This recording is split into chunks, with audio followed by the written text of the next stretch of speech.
I am Andrés Garrido. I am a comic author.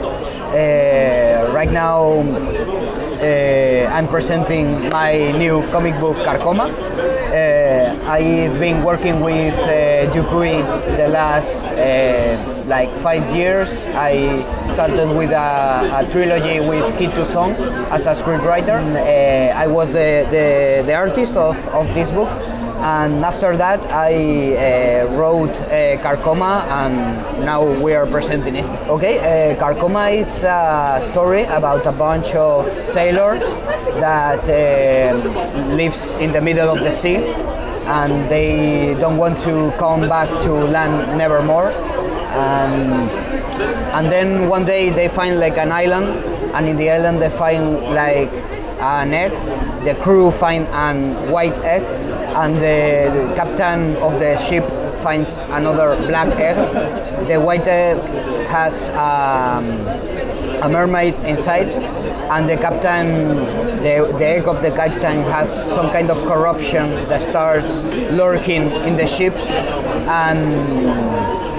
and the whole crew of the ship decides to raise this mermaid as she were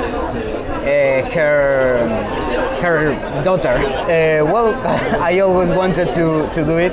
I started coming to Angoulême like 9 years ago with my bunch of projects, my bunch of ideas, and they got all like rejected. But after working with qu'auteur in Love, I decided to try again to tell another story.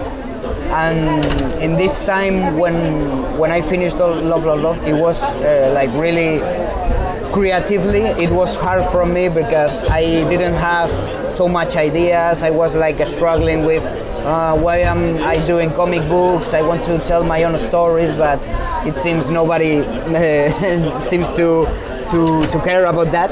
And in that moment, I started to think.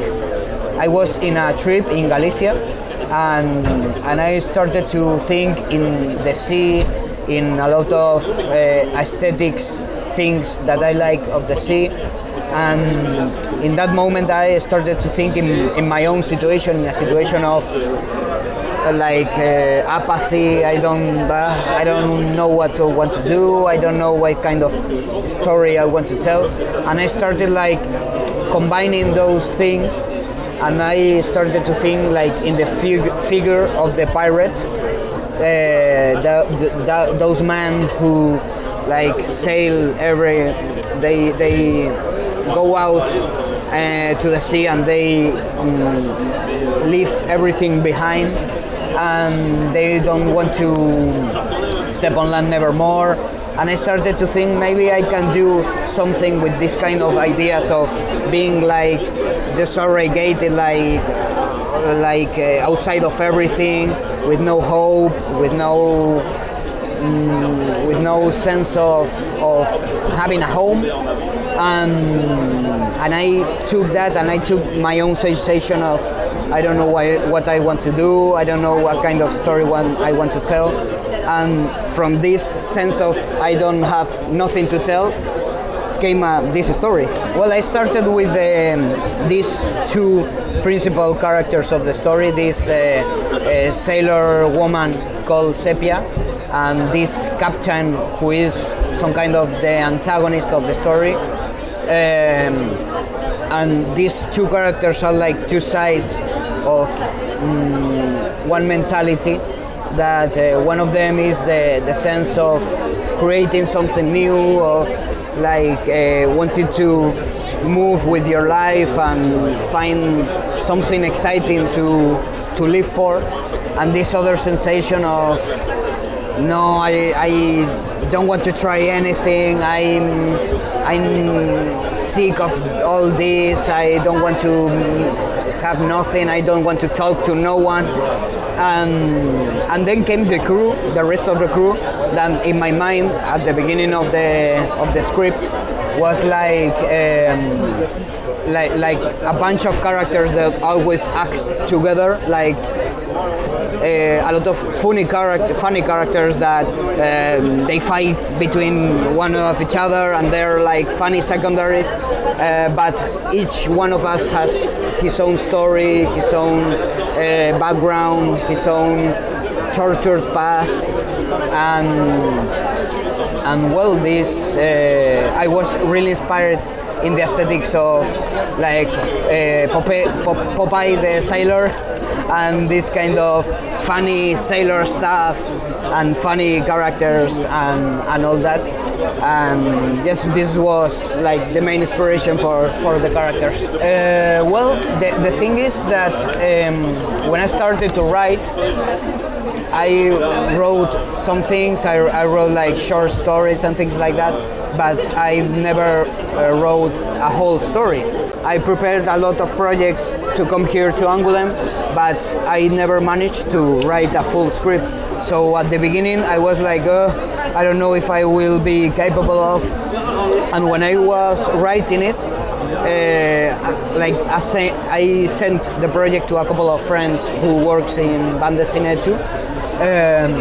But they were like really busy, so they couldn't give me feedback about the story. So it was like, well, okay, I guess I'll keep writing it until the end. And when I open my eyes, the script is written, is sent, and I am drawing it. So, and right now, the real feedback I will have of this story, it's coming now, because yes, my girlfriend and a couple of friends read the script, but they didn't give me so much feedback. They told me, yeah, I think it's good, but maybe one little thing that. So I kept writing and I finished it.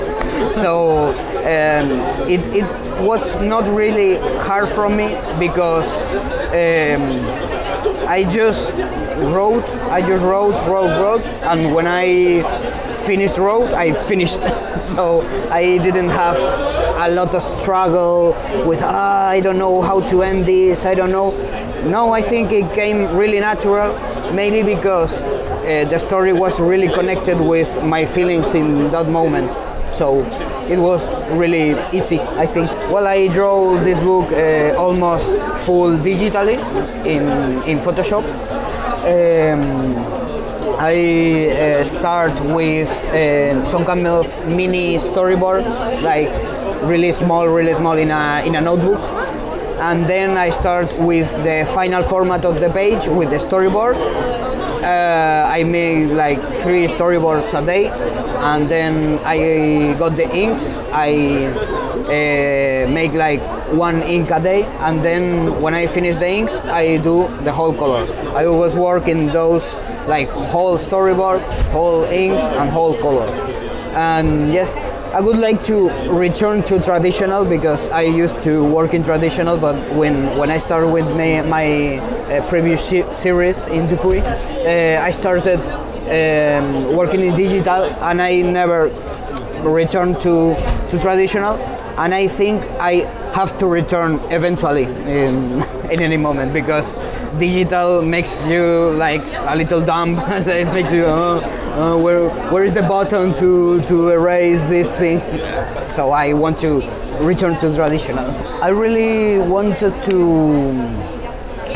I think I would say like Jérémy Moreau, because there's other authors that I like really much.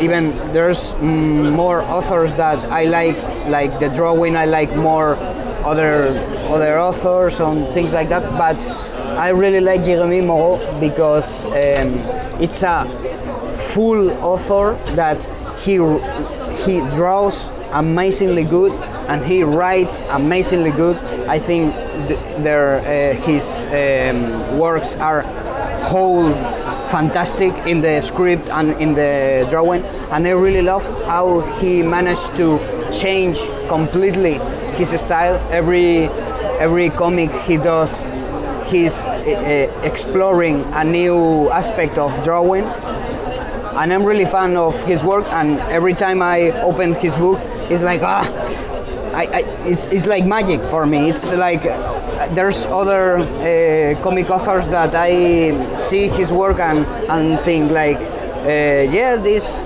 is good. I understand how he does this, but his work for me is completely incomprehensible, and it's so fascinating how he changes the style from one comic to another that I think it's like a wizard for me. It's like I want to stay in his mind and understand how he draws, because I can't understand it and I need to. So yeah, I would say Jeremy Moore.